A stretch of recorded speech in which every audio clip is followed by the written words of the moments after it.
One of the missions of Jesus was to heal the blind.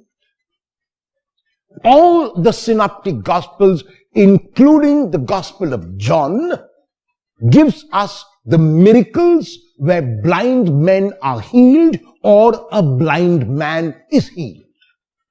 In the Gospel of today, we will read about the healing of a blind man as Jesus is on his way to Jerusalem and enters Jericho.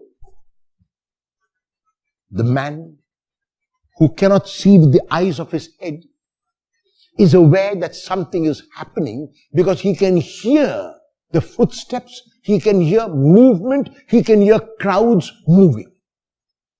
And so he asks those who can see what they notice. And they say to him, Jesus of Nazareth is passing by. They are the ones who can see with the eyes of their head alone.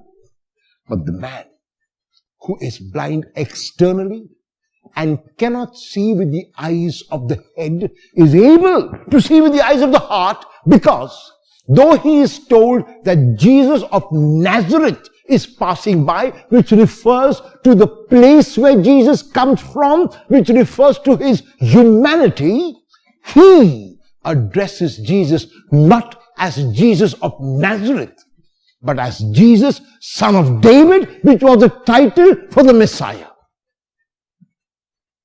This man did not have external sight. He had insight, the sight of the heart. It was with the heart that he saw, and even though he was told and heard with the ears of his head that it was Jesus of Nazareth who was passing by, he recognized this Jesus as the Messiah and used a messianic title to address Jesus, Jesus, son of David. And then he makes the plea of this Messiah. He asks the Messiah for a favor. And the man is brought to him. The man is brought to Jesus, and Jesus looks at him, and Jesus could have healed him immediately, but Jesus does not do that. What Jesus does instead is he asks the man what he wants. Jesus will not presume. Jesus will not assume. Jesus respects the freedom of the man. It is likely that the man needed only an alms. It is likely that the man needed only some money or some food. And Jesus will not presume. And that's why Jesus asks the blind man, what do you want me to do for you? The respect of the freedom. The respect of the individual.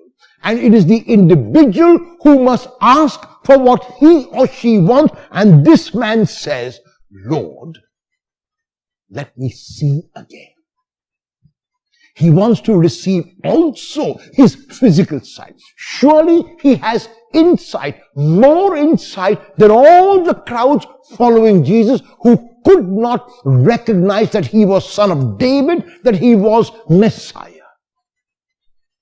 However, this man is given back now his external sight. And Jesus is very clear that this man has more sight than all the others who were following him. Most of us are blessed with physical sight. We can see with the eyes of our head. However, how often have we looked with the eyes of our heart? The fox says to the little prince, it is only with the heart that one can see rightly. What is essential is invisible to the eye. Will you look and see, not only with the eyes of your head, but also with the eyes of your heart?